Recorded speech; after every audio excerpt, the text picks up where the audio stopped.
Si vous n'avez ne serait-ce qu'une seule fois fait un tour sur les réseaux sociaux, vous n'avez normalement pas pu passer à côté de ça.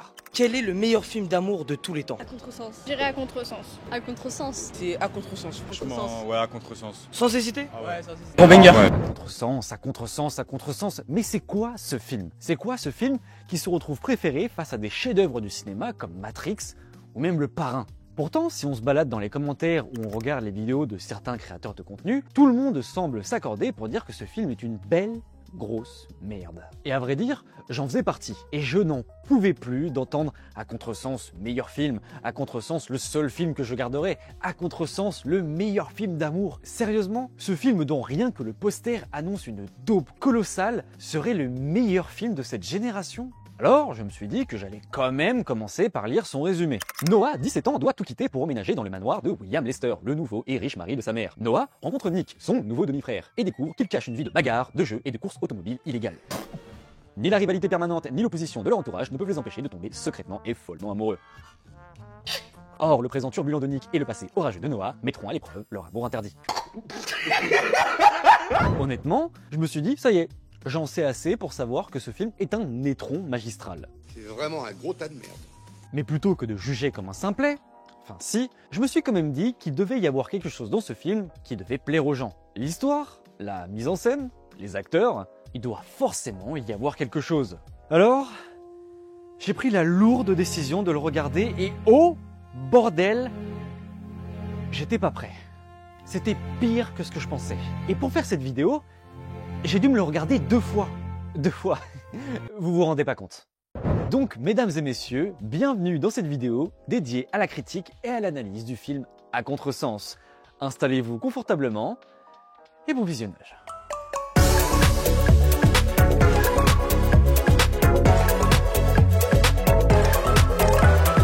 Mais avant de vous faire mon résumé de ce chef-d'œuvre cinématographique, une rapide définition s'impose sur qu'est-ce qu'un film romantique. Car oui, À Contresens se définit comme un drame romantique.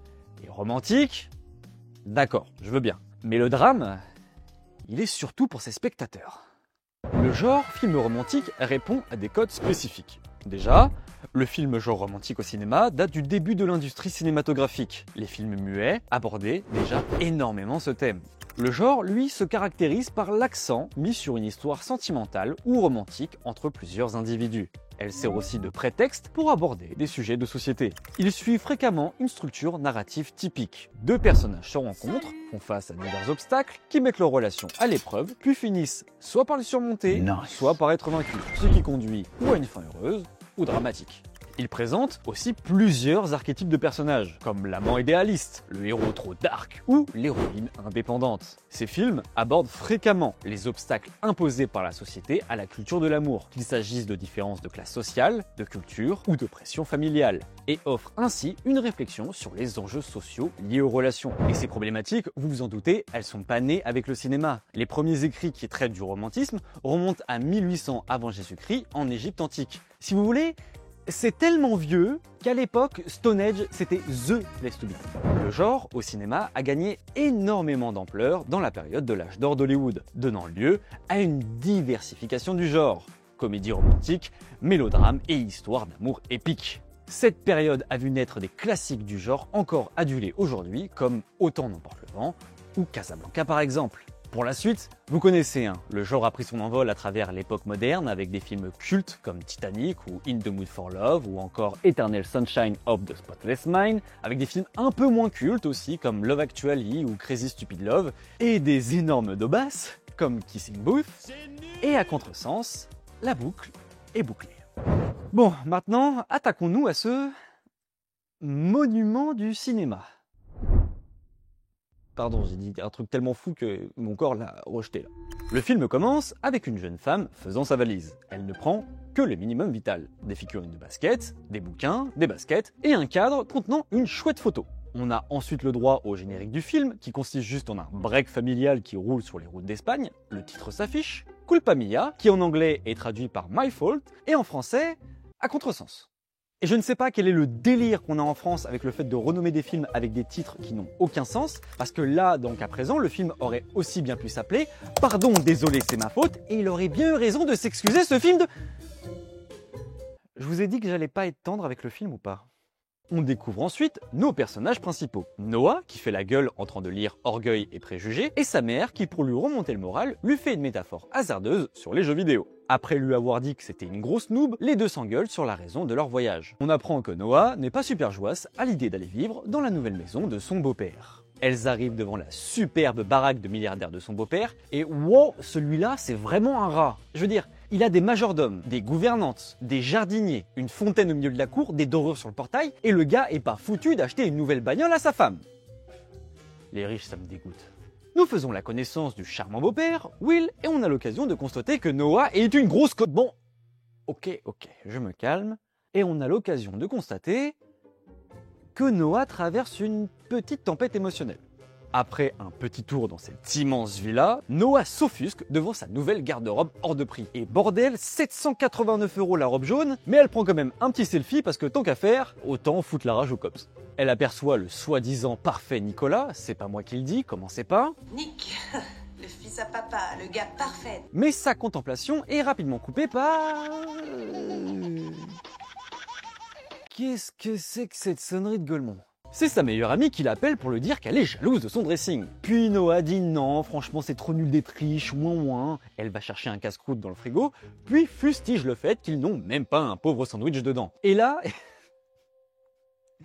Alors voilà, je vous présente Nick, et autant je trouve que ce personnage est un cliché ridicule et ambulant, autant il me fait plutôt mourir de rire avec son côté beau gosse too much à la voix suave et regard plissé. Donc les deux font connaissance d'une manière ultra forcée, hein. Nick apprend le nom de Noah, elle se baise d'une manière trop bizarre et se retrouve face au chien Thor. C'est comme un caniche, mais en plus intelligent. Oui, et en plus gros, et en plus dangereux. Et en plus rapide. En fait, c'est pas du tout comme un chihuahua, qu'est-ce que tu racontes? Noah se cache de l'intelligent molosse derrière Nick qui se rapproche d'elle pour lui chuchoter des trucs du genre. Dis donc, j'avais pas vu que t'avais des taches de rousseur, petite sœur. Alors de 1, dit comme ça, c'est dégueulasse. Et de 2... What are you doing, step bro? Noah s'extirpe de cette situation sous le regard de Nick qui nous gratifie de son super regard aux yeux plissés. Elle se la joue désintéressée, mais leur interaction lui a clairement fait de l'effet. La nouvelle petite famille s'en va pour un dîner au restaurant. Noah nous montre ses connaissances en mode avec Nick qui la regarde comme moi quand je vois mon serveur m'apporter mon burger au loin. Ah, tu es superbe. T'es tout mignon, papa. Mais elle a mis une ceinture sur un t-shirt trop grand. Et vu la tronche de la baraque, j'imagine que vous allez pas dîner au flunch de Tourcoing. Donc ça fait un peu tâche là. Sur la route, Noah parle à son petit copain. Et là, mon héros Nick continue de nous montrer sa palette de regards plissés. Une fois au restaurant, Noah fait une petite blagounette au réceptionniste. Bonjour, je suis Madame Lester, Noah Lester. Félicitations, monsieur, j'en avais entendu parler. Oh, non, Antonio, non. Je ne suis pas ce genre d'homme. Madame Leicester, c'est elle. Je suis confus, c'est extrêmement gênant. Qui l'embarrasse pas mal. Comme l'ambiance n'est pas des plus incroyables, Nick décide de partir. Les parents demandent s'il peut raccompagner Noah, car je cite, c'est un conducteur prudent, et j'ai même pas le temps de terminer ma phrase que Nick conduit déjà comme le dernier des sgags, et sérieux, là c'est conduire mal pour conduire mal, les deux s'engueulent, et Nick finit par foutre Noah sur le bas-côté et se barre. Ce garçon est... délicieux. Noah fait du stop, elle se prend un vent par une Porsche. De toute façon, t'es un tueur en série. Je l'ai échappé belle. Ce qui ne plaît pas au conducteur qui entame sa meilleure marche arrière. Noah panique mais ne bouge pas. Alors que si c'est un tueur en série, c'est quand même mieux de bouger, non? Le jeune homme lui demande ce qu'elle fait au milieu de nulle part. Et ça, j'avoue, c'est clairement une phrase de tueur en série. Noah, barre-toi. Mais non, au lieu de ça, notre héroïne le prend mal. Oui, ici, toute seule au milieu de nulle part. Bon, salut. Pourquoi elle le prend mal? Genre, qu'est-ce qu'il a dit de mal? Toute seule au milieu de nulle part? Attends, c'est pas possible, c'est la traduction qu'a foiré là. Attends, il dit quoi en VO? Sola en medio de la nada.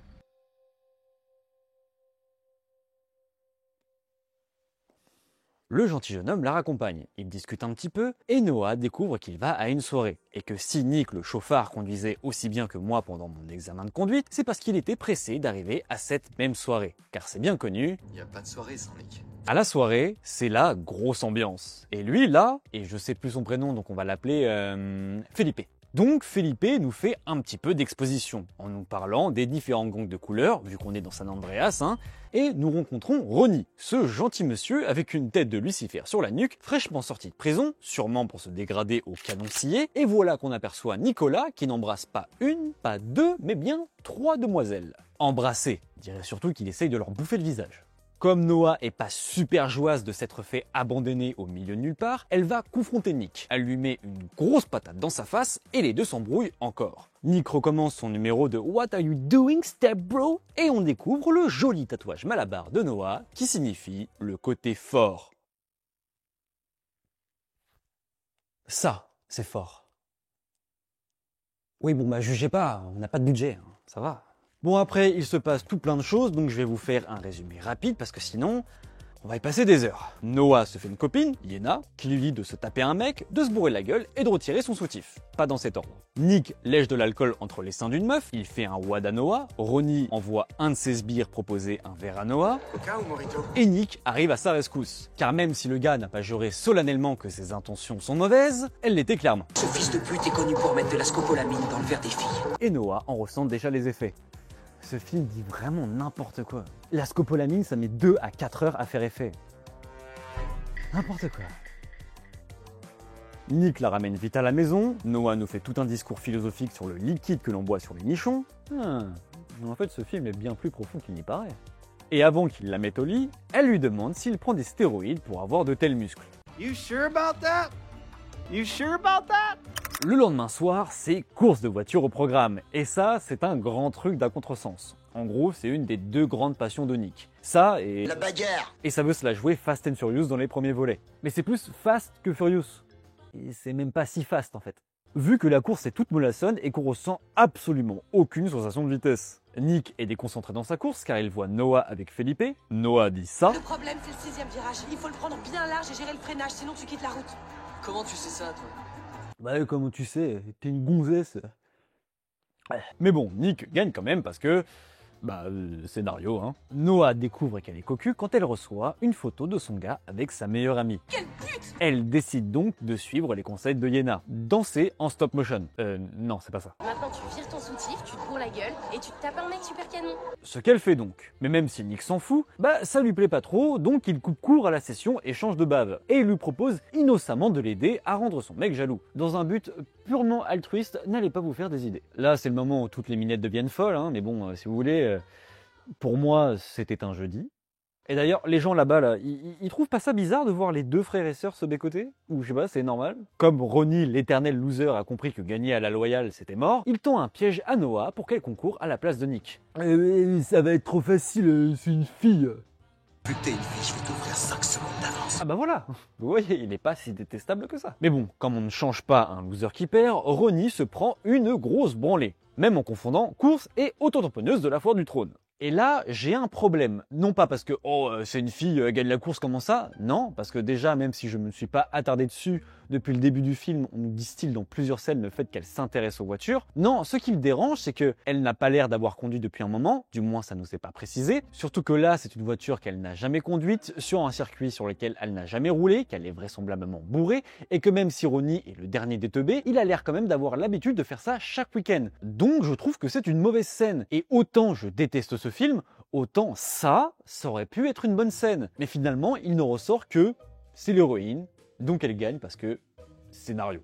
Ronnie, bien décidé à montrer que c'est un enfoiré, dit que Noah a triché, ce qui déclenche une bagarre. Noah, comme Harry Potter, quand il n'a pas eu l'attention depuis 2 minutes, se met en boule au milieu du bordel, au lieu de bouger plus loin. Pour éviter ça, par exemple, l'équipe de Nick l'exfiltre et Ronnie le fout les poursuit. Et l'acteur, là, il est en surjeu total. Et Noah découvre que Nick a le même tatouage de Knuckles avec l'inscription marquée « Dompte ton passé ». Oh, le level du tatouage.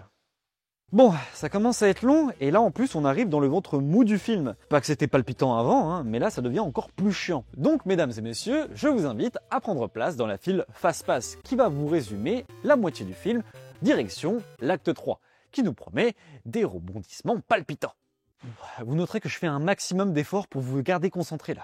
Donc, Dan, le mec actuel de Noah, se rapplique. Le problème, c'est qu'il a reçu la photo où les frères et sœurs se bavent dessus. Et autant, vous, bande de dégueux, ça vous fait kiffer, mais comme les parents ont un minimum de sens moral, s'ils la prennent, ça va être un peu la pagaille. Donc on a tout plein de scènes où tout le monde fait tout pour que Dan ne voit pas Nick, ce qui n'empêche pas les deux d'à moitié niquer juste à côté. Niveau discrétion, on passera, hein. Noah reçoit des menaces, dont on ne sait qui, mais apparemment ça viendrait de ce mystérieux personnage qui vapote devant la caméra. qui semble être un pote de Ronnie le loser fou. Ronnie tabasse Nick, Noah aussi, car ce dernier a la fâcheuse habitude de la toucher quand elle dort. Il joue à touche pipi, Dan les grille. Tout va bien? J'ai cru entendre des coups alors. Alors toi, tu as ou une ouïe super développée pour entendre des patates à 20 mètres, ou alors Noah c'est Hulk pour mettre des patates qui créent des ondes de choc. Après Nick, Felipe et Noah, et elle là que je vais appeler garage à langue, parce qu'à chaque fois qu'on la voit, c'est pour que Nick mette sa langue dedans, putain c'est dégueulasse, font une balade en voiture. Le réal se rend compte qu'il a beaucoup filmé les protagonistes se bouffer la tronche et qu'il n'a pas assez développé, donc il fait de l'exposition de gros bâtards à l'aide de garage à langue. On apprend que le père de Noah était pilote, mais qu'il est mort, et que la mère de Nick l'a abandonné, donc il a fugué pour devenir un rebelle qui fait des courses et la bagarre. Ils arrivent au Fight Club du pauvre, et Nick fait la bagarre, alors qu'il a promis il y a genre 5 minutes à Noah qu'il arrêtait de se battre. Je te jure qu'à partir d'aujourd'hui, j'arrête de me battre. 12 seconds later. Noah nous sort une phrase cliché. Contre quel traumatisme tu te bats pour avoir besoin de te défouler comme ça? Putain, on dirait vraiment le niveau de la meuf qui fait « Non, arrêtez, il y a que moi qui peux le comprendre » ou « Regarde-moi, t'es pas comme ça ». Et là, c'est bizarre parce que malgré les grosses patates de forain, aucun des deux n'a le moindre bleu. Et venez pas me dire que si Nick il en a, non, ça c'est les marques d'hier. Noah dit à Nick qu'il lui fait peur et elle veut mettre fin à la relation. Donc là, c'est parti pour montage parallèle et musique mélancolique. Nick fête ses 22 ans. Non, ça n'a pas d'importance particulière, si ce n'est que je rappelle que Noah a 17 ans. Donc c'est un peu bizarre toute cette histoire. Beau papa, comme jaloux de pas être beaucoup à l'écran, recommence à nous faire de l'exposition de salopard. Donc on apprend que le père de Noah n'était pas mort, mais en fait il était en prison, qu'il tapait la mère de Noah et qu'il a attaqué cette dernière avec un couteau. Et que la situation est un petit peu tendue car elle vient de sortir de tôle. Merci beau papa, tu peux y aller. Et toute cette scène n'a servi qu'à une seule chose, créer un build-up payoff qui va lamentablement échouer. En gros, Noah et Yena sont à une soirée, un mec inquiétant les attend devant, et je dis inquiétant avec des guillemets parce que c'est définitif, un méchant qui vapote, ça ne fait pas peur, et je vous spoil direct, c'est son père. En même temps, ça peut pas être 50 gars. Comme il y a panique à la soirée, les deux décident de partir, vous vous rappelez? Il n'y a pas de soirée sans Nick. C'est la règle. Nick fonce à la soirée, inquiet qu'il arrive quelque chose à Noah. Yena l'appelle car Noah est trop bourré. Et là, on a une scène où le mystérieux vapoteur sort de la voiture, s'approche, et en fait non, c'est Nick que Yena n'a pas entendu approcher alors que techniquement il lui a déjà répondu une première fois. Donc cette scène est nulle à chier. Voilà, j'ai pas d'autres mots. Ils nous ont fait toute une montée pour je sais pas quoi, pour au final, rien du tout. Mesdames et messieurs, merci d'avoir emprunté la file Fastpass. Je vais vous demander de retourner dans la file standard. Oui, je sais. Mais vous inquiétez pas, c'est bientôt fini. Restez encore un peu accrochés. Le lendemain, ça y est, Nick et Noah font zizi pampan sur la plage. Comme c'est romantique, musique intense, c'est toujours pas intéressant. Et ça a duré 5 bonnes minutes, ce qui en équivalent temps réel correspond à une dizaine d'années. Comme ils n'ont plus de capote, ils vont en acheter à une station-service. Et comme si Ronnie avait entendu qu'on se faisait un peu trop chier, il vient nous secourir en enlevant Noah. Ils appellent donc la police, qui est aussi efficace qu'un feu rouge dans GTA. C'est impossible. On ne voit que des silhouettes. Comment ça que des silhouettes? Ils sont en plein jour et la caméra elle est genre à 5 mètres. C'est Ronnie. Même Nick il reconnaît Ronnie là. On retrouve Noah qui se réveille attaché. Elle essaye d'attraper le verre d'eau en face d'elle et j'ai même pas le temps de dire « Attrape le pied de la table ma chérie, tu vas voir, ça sera plus efficace » qu'une main sort de l'ombre et lui rapproche le verre. Et là, surprise, non, c'est le père de Noah. Et s'il l'a enlevé, c'est pour 2 raisons. Déjà, c'est pour faire chier son ex et de 2, c'est pour demander une rançon. Mais attention, une rançon bien précise. 1 million dans un sac Oxford noir imperméable sur la place de la Liberté. Et j'ai une petite question. Si c'est un sac Adidas bleu, ça passe ou pas? Genre, il y a une raison particulière ou c'est juste le réal qui essaie de faire passer ça dans le budget du film? Les parents de Noah sont au lieu de rendez-vous avec les flics en civil, évidemment, alors que Jonas avait demandé 100 flics, et s'il a demandé cet endroit précis, c'est parce qu'il avait posé une caméra en amont. Nick débarque avec sa Audi, comme s'il avait très envie de faire un stage avec la police, et il discute avec l'inspectrice, qui pense bien rappeler au spectateur « Ah oui, c'est vrai que vous avez perdu votre Porsche rouge. Waouh !» La finesse du dialogue, vous noterez. Mais j'avoue que moi ça m'arrange pas mal, parce que même si je ne l'ai pas notifié, quand il a perdu la course, Nick a dû donner sa Porsche rouge à Ronnie. C'est pour ça qu'on le voit la conduire après. Nick se plaint qu'en plus, c'est toujours lui qui paye l'assurance, putain Macron, et pouf, ampoule au-dessus de la tête. Et à défaut de me divertir, ce film m'a appris qu'une assurance pouvait mettre un traceur GPS dans une voiture pour la retrouver.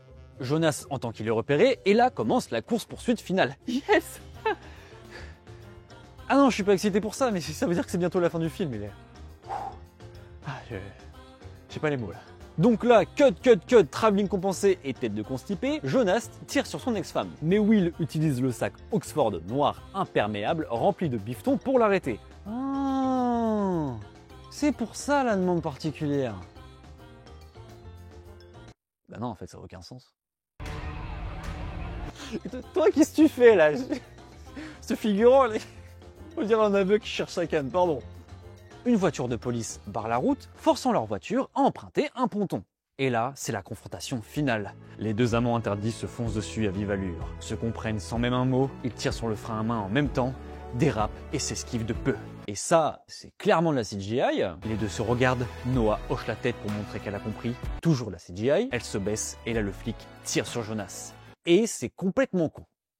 Parce que déjà, à la vitesse où ils vont, le temps que Noah hoche la tête, les voitures sont à 10 mètres. Et quand la flic tire, pareil, les balles, c'est dans le vide. Et là, c'est même plus de la CGI, c'est carrément un PNG. Attendez, bougez pas, je vous fais ça en 2 secondes sur After Effects.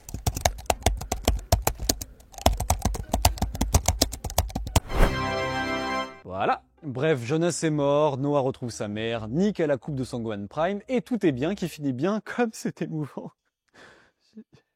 Ça se voit que je mens ou pas là? Le film se termine avec Noah et Nick qui se font des gros bisous, ils se disent qu'ils s'aiment. C'est maintenant que commence notre histoire. Heureusement pour nous, c'est là que le film s'arrête. Ils vécurent heureux jusqu'à la fin des temps, eu beaucoup d'enfants, blablabla, blablabla, blablabla. Et attendez une minute. Attendez une minute. Il faut qu'on fasse quelque chose. Ce que tu veux, mais cette histoire ne peut pas durer.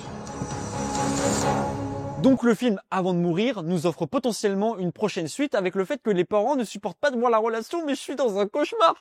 Parce que oui, À Contresens a le droit à 2 suites et même un remake anglais. Vous savez quoi?